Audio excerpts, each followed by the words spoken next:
پوری دنیا کی انسانیت کو ایک خاندان سے جوڑ رہا ہے اسلام۔ یا ایھا الناس انا خلقناکم من ذکر و انثی وجعلناکم شعوبا وقبائل لتعارفوا ان اکرمکم عند اللہ اتقاکم۔ اس سے بڑی انسانیت کہاں ملے گی؟ دنیا کے سارے دھرم خالی ہیں، باسودیو کٹمبست کہنے والے بہت ملیں گے، ساری دنیا ایک خاندان کی طرح ہے۔ لیکن دیکھ لیجئے یو پی کے چناؤ میں اور یو پی کے الیکشن میں جو اکثریت ہے وہ اقلیت کو انسان مانتی ہی نہیں ہے۔ پورا کا پورا چناؤ کا پرچار اسی پر کیا جاتا ہے کہ ہم ہی انسان ہیں، دوسرا انسان ہے ہی نہیں۔ اور دھرم یہ کہتا ہے کہ سب ایک خاندان کی طرح ہے۔ اسلام نے ساری دنیا کے لوگوں کو کیسے جوڑا؟ یا ایھا الناس، ہے سمپورن جگت کی مانو ذاتی، ہے ساری دنیا کے انسانوں، مسلمانوں نہیں، ہے ساری دنیا کے انسانوں۔ انا خلقناکم من ذکر و انثی، ہم نے تم کو ایک ہی مرد اور ایک ہی عورت سے پیدا کیا ہے۔ ہم نے تم کو ایک ہی مرد اور ایک ہی عورت سے جنما ہے۔ تمہارا باپ ایک ہے اور تمہاری ماں ایک ہے۔ دیکھیے کیسا خاندان بنا دیا ہے۔ تم سب ایک ہی باپ کے بیٹے ہو، ایک ہی ماں کے بیٹے ہو، تم سب کا باپ ایک ہے، تم سب کی ماں ایک ہے۔ تمہارا باپ آدم، تمہاری ماں حوا، تمہارا باپ آشو اور تمہاری ماں ہیووتی شتروپا، تم سب ایک ہی آشو اور شتروپا کی سنتان ہو، آدم کے بیٹے ہو اور حوا کے بیٹے ہو، یعنی تم سب آپس میں بھائی بھائی ہو۔ اب کیا رہ جاتا ہے؟ اس آیت کے بعد انسانیت کا اور اعلیٰ مقام کہاں سے پیش کیا جائے؟ کیا ایک باپ کی اولاد بتا دینا اور ہمیں ہندو اور عیسائی اور سکھ اور جینی اور بدھسٹ سب کو ایک ہی باپ کا بیٹا کہہ کر بھائی بھائی بنا دینا، اس کے بعد انسانیت کا کون سا درجہ باقی رہ جاتا ہے جو اسلام دینا بھول گیا؟ نعوذ باللہ، انسانیت کے اس اونچے درجے پر فائز کیا ہے۔ پڑھیے پورا قرآن اور پڑھیے محمد رسول اللہ صلی اللہ علیہ وسلم کی تعلیمات، تو آپ دیکھیں گے اس میں انسانیت کے لیے کتنی تعلیمات بھری پڑی ہے۔ فرمایا اللہ کے نبی صلی اللہ علیہ وسلم نے، جب تم سڑک پر چل رہے ہو اور راستے میں کوئی تکلیف دہ چیز پڑی ہوئی ہے تو اس تکلیف دہ چیز کو ہٹانا تمہاری ذمہ داری بن جاتی ہے، بلکہ ذمہ داری ہی نہیں، تمہارا فرض بن جاتا ہے، بلکہ یہ تمہارے ایمان سے جڑی ہوئی ایک چیز ہے کہ اس تکلیف دہ چیز کو ہٹا دو۔ جس کے اندر جتنا مضبوط ایمان ہوگا وہ تکلیف دہ چیز کو اتنا زیادہ ہٹائے گا۔ اس کو ایمان کی ایک شاخ، ایک برانچ بتا دیا ہے۔ اللہ کے نبی صلی اللہ علیہ وسلم نے فرمایا الایمان بضع و سبعون شعبۃ، ایمان کی 70 سے زیادہ برانچز ہیں، اسلام کی 70 سے زیادہ شاخائیں ہیں۔ فَأَفْضَلُهَا قَوْلُ لَا إِلَهَ إِلَّا اللَّهِ، اسلام کی سب سے افضل شاخ اور برانچ کیا ہے؟ لا الہ الا اللہ کا اقرار، اللہ کے علاوہ کوئی معبود نہیں، اس بات کا اقرار۔ وَأَدْنَاهَا، اور ایمان کی سب سے ادنا، سب سے نیچی جو شاخ ہے لیکن وہ بھی ایمان کا ایک حصہ ہے، وہ کیا ہے؟ اماطۃ الاذى عن الطریق، راستے میں کانٹا پڑا ہے، یہ مت دیکھو یہاں سے ہندو گزرے گا چبے چبنے دو، کوئی پتھر پڑا ہے ہندو ٹکرائے گا گرنے دو، یہاں تو مسلمان کی بستی ہی نہیں ہے، ہندو کا سر پھوٹے گا پھوٹنے دو، جینی کا پھوٹے گا پھوٹنے دو، سکھ کا پھوٹے گا پھوٹنے دو، میرے باپ کا کیا جا رہا ہے؟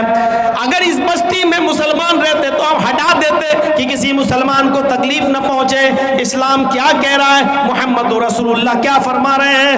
آپ نے فرمایا نہیں نہیں، تمہیں اس پتھر کو وہاں سے ہٹانا پڑے گا، چاہے ہندو گزر رہا ہو یا مسلمان، سکھ گزر رہا ہو یا عیسائی، جینی گزر رہا ہو یا بدھسٹ، یہ انسانیت تمہارے اندر ہونا چاہیے. یہ ایمان کا ایک حصہ ہے. اس تکلیف دہ چیز کو, کیلے کے چھلکے کو, کانٹے کو, پتھر کو یا اور کوئی چیز وہاں پڑی ہوئی ہے جس سے انسان کو تکلیف پہنچ سکتی ہو, اس کو ہٹا دینا ایمان کا ایک حصہ ہے, ایمان کی ایک شاخ ہے. لہذا اس تکلیف دہ چیز کو ہٹائیے. یہ تعلیم بھری پڑی ہے اسلام کے اندر.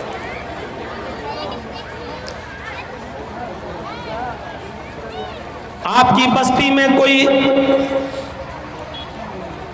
کنواں ہے جس میں کھارا پانی ہے, آپ کوئی میٹھے پانی کا کنواں کھدوا دیں یا خرید کر آپ اس کو وقف کر دیں, اس سے ہندو بھی پانی پیے, مسلمان بھی, جین بھی, سکھ بھی, عیسائی بھی. غور کرو, جو ایک کتے کو پانی پلا دینے کی وجہ سے ایک فاحشہ اور بدچلن عورت جو اپنا جسم بیچتی تھی, جس کے بارے میں حدیث میں فاحشہ کا لفظ موجود ہے, ایک دوسری حدیث میں جس کے لیے زانیہ کا لفظ موجود ہے, یعنی بدچلن عورت جو جسم بیچا کرتی تھی, ایسی عورت اپنے کسٹمر کو ڈھونڈنے کے لیے اور تلاش کرنے کے لیے کہیں جا رہی تھی. راستے میں اس کو ایک پیاسا کتا دکھتا ہے جو زمین پر اپنی زبان رگڑ رہا ہے, یعنی زمین سے پانی کی امید لگا رہا ہے کہ ہمیں زمین سے کوئی پانی مل جائے. اس عورت کو, اس کتے پر رحم آ گیا, اس طوائف کو, اس بدچلن عورت کو. ایک حدیث میں آتا ہے کہ اس نے اپنی اوڑھنی, اور دوسری حدیث میں آتا ہے کہ اس نے اپنے پیر کا موزہ اتارا اور اس کو اپنے دوپٹے سے باندھا اور اس کو کنویں میں ڈالا اور اس موزے کو پورا بھگو لیا, تر کر لیا, اور اس کتے کے پاس جا کر اس نے اس موزے کو یا اپنی اوڑھنی کو نچوڑ دیا. کتا پانی پینے لگا. وہ عورت کئی بار کنویں سے پانی نکالتی ہے اور اس کتے کو پلاتی ہے. اللہ کے نبی فرماتے ہیں اس عورت کی اس ادا پر کہ اس نے کتے کو پانی پلا دیا, اللہ رب العالمین نے اس عورت کو جنت کا مستحق بنا دیا. جب مری تو وہ جنت کے اندر داخل کر دی گئی. ایک کتے کو پانی پلا دینے کی وجہ سے ایک طوائف, ایک فاحشہ عورت بخش دی گئی اور وہ جنت میں چلی گئی. پھر ایک عام انسان کو پانی پلانے کا ثواب کیا ہوگا؟ ایک عام انسان کو اس بھید بھاؤ کو ختم کر دیا جائے کہ کون ہندو ہے, کون مسلمان ہے, کون سکھ ہے, کون عیسائی ہے, کسی بھوکے کو کھانا کھلا دیا جائے. یہ سوچے بغیر کہ یہ ہندو ہے کہ مسلمان ہے, سکھ ہے یا عیسائی. میرے بھائیوں, حدیث کی کتابوں میں بھرا پڑا ہے. اللہ کے نبی صلی اللہ علیہ وسلم نے یہ فرمایا کہ جس کا پڑوسی بھوکا سو گیا اور تم کھانا کھا کر سوئے ہو تو تم مومن نہیں, مومن نہیں. پڑوسی کی قید میں ہندو اور مسلمان کی قید نہیں لگائی ہے. آپ کا پڑوس میں جو بھی رہتا ہے, چاہے وہ کسی بھی دھرم کا ماننے والا ہے, لیکن آپ پیٹ بھر کر اگر سو گئے کھا کر اور آپ کا پڑوسی بھوکا سو گیا, واللہ لا یؤمن, واللہ لا یؤمن, واللہ لا یؤمن. یہ حدیث کے الفاظ ہیں کہ اللہ کی قسم وہ مومن نہیں, اللہ کی قسم وہ مومن نہیں, اللہ کی قسم وہ مومن نہیں. چاہے اپنے گھر میں اٹھ کر رات کے 3 بجے تہجد کی نماز ہی کیوں نہ پڑھتا ہو, لیکن وہ مومن نہیں. اگر خود اس کا پیٹ بھرا ہے اور اس کا پڑوسی بھوکا سو گیا تو وہ مومن نہیں. ذرا تصور کرو, اسلام کے اندر انسانیت کا یہ مقام ہے, یہ درجہ ہے. وہ کہتا ہے اسلام کہ تہجد بھلے ہی نہ پڑھو لیکن پڑوسی کو بھوکا مت سونے دو. میرے بھائیوں, یہ اسلام کی تعلیم ہے, یہ اسلام کی شکشا ہے. ایک کتے کو پانی پلا دینے کی وجہ سے ایک طوائف جنت میں چلی جاتی ہے, تو پھر انسانیت کو کھلانے اور پلانے والا یہ کتنا بڑا ثواب کا مستحق ہوگا. یہاں سے ہمیں اور آپ کو اندازہ لگانا چاہیے اور اندازہ لگا کر سوچنا چاہیے. ہمیں اور آپ کو ان تمام باتوں پر غور بھی کرنا چاہیے. انسانیت کا یہ درجہ, یہ مقام اگر کسی مذہب نے دیا ہے تو وہ اسلام دیتا ہے. یہ انسانیت کا مقام ہے. سب ایک ہی باپ کی اولاد ہیں,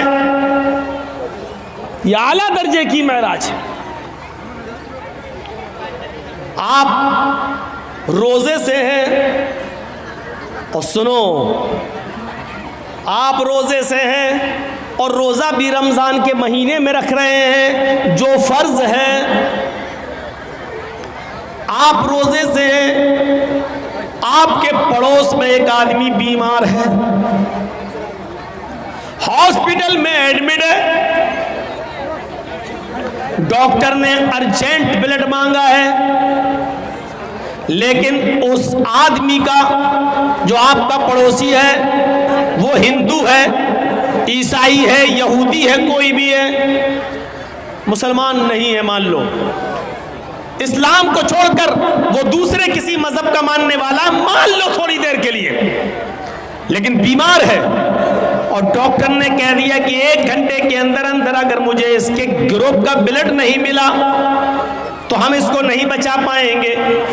اس کے بیٹوں کا بلڈ گروپ اس کے بلڈ گروپ سے الگ ہے، اس کی بیوی کا بلڈ گروپ الگ ہے، اور لوگوں کا بلڈ گروپ اس کے گروپ سے الگ ہے، لیکن آپ مسلمان ہیں، آپ کا بلڈ گروپ اس کے بلڈ گروپ سے میچ کھا رہا ہے، اور آپ 1 بوتل خون دے سکتے ہیں اور اس کی جان بچ سکتی ہے، تو ایسی صورت میں آپ کو ڈاکٹر کے پاس جا کر 1 بوتل خون دینا پڑے گا، اس لیے کہ اس کی جان بچانا اس وقت ضروری ہے، آپ اس کی نہیں بچا رہے ہیں۔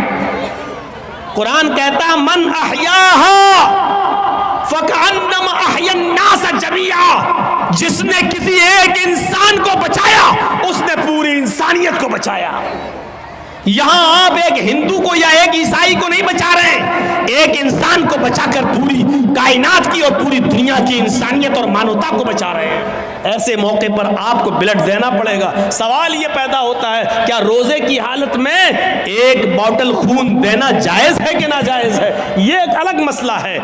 میرے بھائیوں، آپ کو روزہ ہے، بخار ہے، لیکن ڈاکٹر نے بلڈ جانچ کے لیے سیمپل مانگا ہے، آپ روزہ نہیں توڑنا چاہتے ہیں، تو ایسی کنڈیشن میں آپ بلڈ جانچ کے لیے 2 4 5 ml بلڈ اگر آپ کا نکالا جا رہا ہے تو آپ نکلوا سکتے ہیں، آپ کا روزہ نہیں ٹوٹے گا۔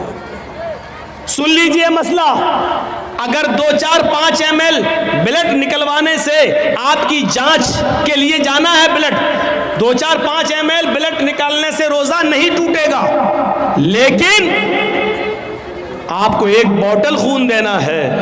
1 بوتل خون دینے کے بعد کمزوری آنا ہے، کمزوری جب آتی ہے تو بلڈ نکالنے والے آپ کے ہاتھ میں پہلے ایک بال پکڑا دیتے ہیں تاکہ خون کا سرکولیشن بنا رہے، اور آپ ایسے ایسے بال دباتے رہیں گے اور بلڈ نکلتا رہے گا، اور بلڈ نکالنے کے بعد 1 بوتل خون دینے کے بعد پھر آپ کو 2 بسکٹ، چائے یا کوئی جوس پلایا جاتا ہے۔ یہ ہر ہاسپٹل کا ایک نیم ہے، لہذا ایسی صورت میں آپ روزے سے ہیں تو آپ کا وہ بلڈ لے گا نہیں، وہ آپ کو کہے گا کہ پہلے آپ روزہ توڑیے، کچھ کھائیے، کیونکہ بلڈ نکلنے سے آپ کو اور کمزوری پیدا ہو جائے گی۔ اسلام یہاں آپ کو اجازت دیتا ہے کہ ایک غیر مسلم کی جان بچانے کے لیے آپ کو اگر روزہ توڑنا پڑ رہا ہے تو روزہ توڑ دیجئے۔ یہ روزے کی قضا تو بعد میں ہو جائے گی، لیکن اگر یہ مر گیا تو دوبارہ زندہ نہیں ہو پائے گا، اس لیے اس کو بچانا، روزہ رکھنے اس وقت توڑ دینا بہتر ہے، اس کو بچانا زیادہ ضروری ہے۔ لہذا اسلام یہاں آپ کو اجازت دیتا ہے کہ غیر مسلم کی جان بچانے کے لیے روزہ توڑ دو، اس سے بڑا درجہ انسانیت کا اور کیا ہوگا۔